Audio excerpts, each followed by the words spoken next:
여러분 안녕하십니까? 4월 20일 월요일 넘치는 우리 교회 매일 묵상을 시작하도록 하겠습니다. 오늘 본문 말씀은 창세기 27장 30절부터 46절까지 말씀입니다. 주일 잘 보내셨나요? 주일에 받은 하나님의 말씀 그리고 그 은혜 가운데 또 살아가는 우리 모두가 되기를 함께 기도하겠습니다. 오늘 본문 말씀은 이제 어제 본문에 야곱이 아버지 이삭의 축복을 받았단 말이에요. 그러고 나서 이제 에서가 온 거예요. 에서가 왔는데 에서가 와서 요리를 하고 아버지에게 가지고 들어갔어요. 아버지 제가 요리를 만들어서 왔어요. 뭐 이랬을 거 아닙니까? 에서가 얼마나 좀 들뜬 마음으로 왔겠어요. 근데 이 에서를 향해서 아버지가 뭐라고 이야기하냐면 32절에 그의 아버지 이삭이 그에게 이르되 너는 누구냐? 그가 대답하되 나는 아버지 아들 곧 아버지의 맏아들 에서로소이다 라고 이렇게 얘기합니다. 에서가 돌아와서 요리를 만들어서 부푼 마음 가지고 아버지에게 아버지 이거 드세요 라고 얘기했는데 아버지가 지금 뭐라고 그러는 거예요? 너는 누구냐 라고 물어보는 거예요. 얼마나 사실은 이 서로가 다 당황스러웠겠어요. 이삭은 이삭 나름대로 당황스러웠을 거고 에서는 에서 나름대로 얼마나 당황했을 겁니까? 그 에서가 뭐라고 대답하냐면 나는 아버지의 아들 곧 아버지의 맏아들 에서입니다 라고 이렇게 얘기합니다. 여러분 이런 그 언어의 이런 패턴들 언어의 이런 그 모양들을 좀 이해하시겠어요? 우리가 하나님께서 아브라함을 부를 때도 그렇게 이야기하시잖아요. 너 그 이삭을 바치라고 했을 때 너의 아들, 너의 독자 이삭을 데리고 얘기하잖아요. 오늘도 또 뭐라고 얘기합니까? 아버지의 아들, 아버지의 맏아들 에서입니다. 이 얘기는 뭡니까? 이건 바꿀 수 없는 아주 그 확실한 이런 뜻이거든요. 아버지의 아들이에요. 제가 장남입니다. 제가 에서예요. 이렇게 얘기한 겁니다. 여러분 참 이렇게 이야기하는 에서는 아마 이때만 해도 기분 좋았을 거라고요. 아버지가 잘 못 알아보시네. 내가 확실하게 얘기해 드려야지. 저는 아버지 아들입니다. 저는 아버지 장남입니다. 저는 에서입니다. 라고 이렇게 아마 힘차게 얘기했을 수도 있겠죠. 근데 이 이야기를 들은 이삭은 어떻겠어요? 깜짝 놀란 거죠. 깜짝 놀고 뭐라고 얘기했냐면은 33절에 이삭이 심히 크게 떨며 이르되 그러면 사냥한 고기를 내게 가져온 자가 누구냐?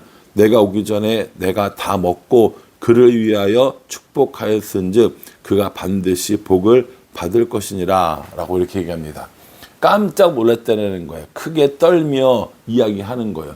사냥한 고기를 가지고 와서 내가 지금 그걸 맛있게 먹고 그 사람을 축복을 했고 그 사람은 반드시 그 복을 받을 건데 도대체 그 사람은 누구냐라고 이야기하는 거죠. 여러분 이렇게 이삭을 속여서 야곱의 장자권을 이삭을 속여서 에서의 장자권을 뺏을 만한 사람이 누가 있어요? 야곱밖에 없잖아요.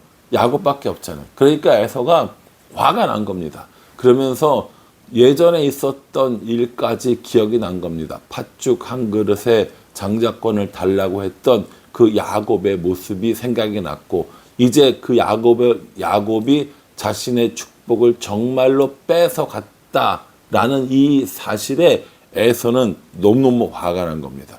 그래서 아버지에게 이야기를 합니다. 아버지가 주실 축복이 이거 하나밖에 없는 것도 아닐 거고 그러면 다른 복이라도 저에게 주세요라고 이야기합니다. 그러니까 에서는 이삭에게 다른 복이라도 받아야겠다라고 이야기를 하는 거예요. 그런데 이삭은 지금 에서에게 줄 복이 남아있지 않다라고 이야기를 해요. 37절에 이삭이 에서에게 대답하여 이르되 내가 그를 너의 주로 세우고 그의 모든 형제를 내가 그에게 종으로 주었으며 곡식과 포도주를 그에게 주었으니 내 아들아 내가 내게 무엇을 할 수 있으랴 라고 이렇게 얘기합니다. 나는 야곱에게 모든 것들을 다 줬어. 먹을 것, 풍요로움, 너의 그 형제들 이런 것들을 다 줘서 너에게는 더 이상 줄 것이 없어 라고 이렇게 이야기합니다. 이 이야기를 들은 에서가 얼마나 절망했을까 싶은 마음은 사실 듭니다. 이삭 입장에서는 맏아들에게 모든 것을 다 주겠다는 마음으로 뭐 풍요로움도 주고 뭐 먹을 것에 대한 것도 주고, 형제들이 이렇게 또 사이가 안 좋을 것 같으니까 형제들의 주가 되게 할 거라고 이야기를 하고, 너를 저주하는 자에겐 저주를, 너를 축복하는 자에게 축복을, 이렇게 다 했으니까 이제 에서를 위해서는 더 이상 빌 게 없는 겁니다. 그러니까 에서에게 나는 더 이상 빌 축복이 없어 라고 얘기하니까, 에서는 그럼에도 불구하고 그래도 있을 거 아닙니까? 그래도 있으면 저에게 복을 빌어주세요 라고 이야기했어요. 그랬더니 뭐라고 하느냐, 40절에 너는 칼을 믿고 생활하겠고 내 아우를 섬길 것이며 내가 매임을 벗을 때는 그 멍에를 내 목에서 떨쳐버리리라 하였더라, 이렇게 얘기합니다. 뭐라는 거예요? 칼을 믿고 생활하겠고 아우를 섬길 것이며, 이렇게 얘기하는 겁니다. 이게 이제 칼을 믿고 생활한다는 게 뭐냐면, 뭐 농사를 짓거나 혹은 뭐 양떼를 치거나 이거 안 된다는 거예요. 그러니까 칼을 가지고 전쟁하면서 남의 것들을 뺏고 도적질하고 이렇게 살 것이고, 아우를 섬기는 사람이 될 거다라고 이렇게 이야기합니다. 여러분, 이게 에서의 입장에서 보면 축복입니까 아닙니까? 아니죠. 좀 기가 막힌 겁니다.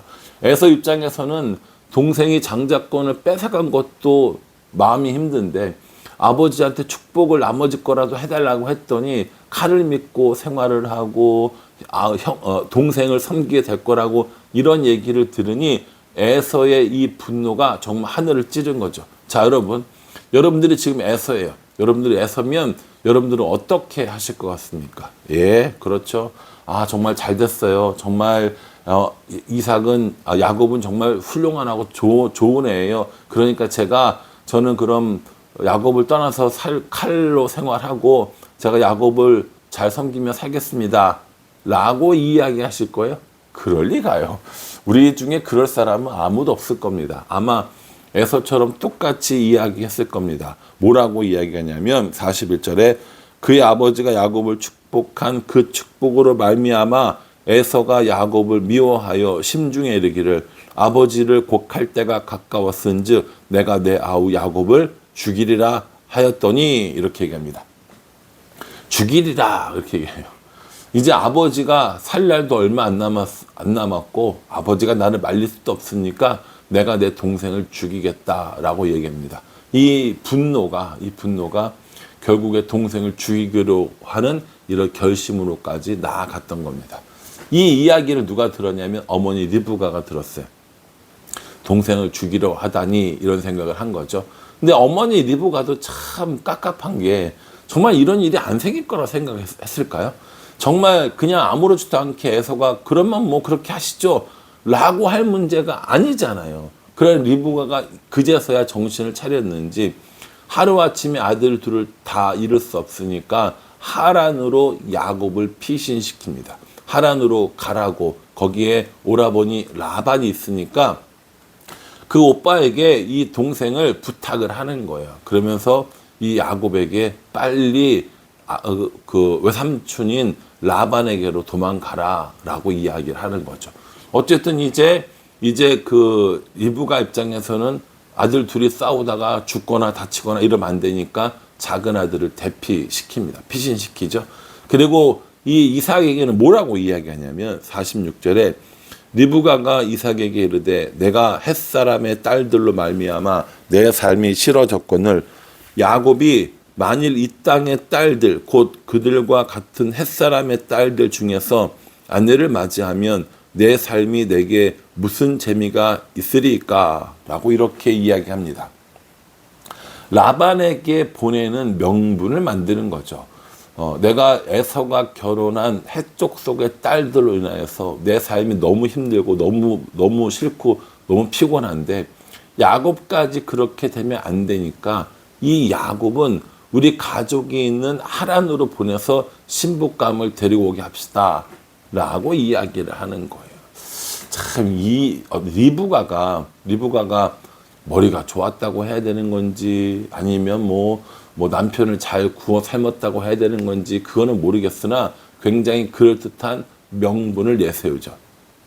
이제 내일 본문에 보면 이 해족 속의 딸들, 그러니까 이삭과 리브가의 며느리들은 이 시아버지 시어머니한테 인정받지 못했어요. 근데 그런 또 가정 불화의 씨앗이 된단 말이에요. 그러니까 이 이삭도 그 며느리들이 싫었던 거예요. 이방 여인이었기 때문에. 리브가도 마찬가지고. 그러니까 그러지 말고 이 야곱에게는 그 며느리감, 신부감을 얻기 위하여서 하란 땅으로 보내서 이 그 라반의 집으로 보냅시다라고 이렇게 얘기하는 거죠. 지금 리브가는 이삭에게 잘못한 거예요. 지금 서로 속고 서로 속이고 있는 중이거든요. 지금 이 모든 일을 꾸민 게 리브가라는 걸 이삭은 아마 모르고 있을 가능성이 매우 높습니다. 그러니까 리브가는 그럴듯한 명분을 내세워서 이삭을 속이고, 아들 야곱은 이렇게 그 어머니와 짜고 아버지를 속이고, 에서는 자기가 속은 것이 분해서 동생을 죽이려고 하고, 이삭은 아무것도 보지 못하고 아무런 액션도 취할 수 없는 사람이 된 겁니다. 여러분 생각해 보세요. 이 집안이 지금 꼴이 뭡니까? 그렇죠? 참 어렵고 힘든 가운데 있는 거예요. 이 갈등은 쉽게 가라앉을 것 같지도 않습니다. 이 야곱의 그 가족, 이삭의 가족들을 보면서 우리들이 가지고 있는 여러 가지 문제들을 한번 저는 생각해 봤습니다. 가정적인 이야기가 아닐 수도 있어요. 여러분들의 가정은 평안하고 별 문제가 없을 수도 있으니까. 가정뿐만 아니라 우리가 있는 직장, 또 아이들이 있는 학교, 그리고 뭐 친구들이나 친척들이나 여러 모임 가운데 우리가 얼마나 많은 이런 문제들을 가지고 있어요. 속고 속이며 서로 싫어하고 미워하고 죽이고 싶어하는 마음이 들 만한 이런 일들이 우리들의 삶 가운데 정말 없습니까? 충분히 있을 수 있거든요. 그러니까 이삭과 리브가, 에서와 야곱의 이야기는 그냥 성경 속에 나오는 옛날 이야기가 아니라 오늘날 우리가 가지고 있는 이 복잡한 문제들이라는 거죠. 이 문제들이 어떻게 풀리는가, 그리고 하나님께서 이 문제를 풀기 위해서 어떻게 하는가, 하나님의 축복을 받은 이 사람들, 하나님의 사람들이란 이 사람들 어떻게 이 문제를 해결하는가라는 것을 이 말씀 가운데 우리가 배워야 한다라는 것이죠. 저도 여러 가지 갈등의 문제들을 가지고 있습니다. 여러분들도 아마 그런 갈등의 문제들을 가지고 있을 거라고요. 그러니 우리가 이 이삭과 리브가의 가정을 보면서 하나님께서 이 문제를 어떻게 풀어가시는지, 또 이 사람들은 어떻게 하나님께 그 문제 해결을 위해서 기도하는지를 살펴보면서 우리들이 가지고 있는 여러 가지 분쟁들, 문제들도 하나님 안에서 해결되는 은혜를 달라고 기도하는 우리 모두가 되기를 주님의 이름으로 축복합니다. 기도하겠습니다. 하나님, 에서는 속았다는 것을 알고 야곱을 죽이려고 합니다. 리브가는 그럴듯한 명분을 내세워서 야곱을 하란으로 보내려고 합니다. 복잡하고 서로 속이고 서로 상처 주는 이런 모습 보면서 우리들의 삶도 그러하다는 것들을 깨닫게 됩니다. 그러니 하나님께서 우리가 속해 있는 가정과 교회와 직장과 학교와 모든 공동체의 문제를 해결하여 주옵시고 하나님 한 분으로 하나가 되는 그런 경험들을 할 수 있도록 도와주시옵소서. 예수님의 이름으로 기도합니다. 아멘. 갈등은 점점 고조되어져 갑니다. 이 갈등을 해결할 수 있는 사람은 없는 것 같습니다. 하나님께서 어떻게 이 갈등을 해결하시는지를 보면서 우리들의 갈등도 하나님께 맡기고 하나님이 해결해 주시도록 기도하는 우리 모두가 되기를 간절한 마음으로 기도하겠습니다. 감사합니다.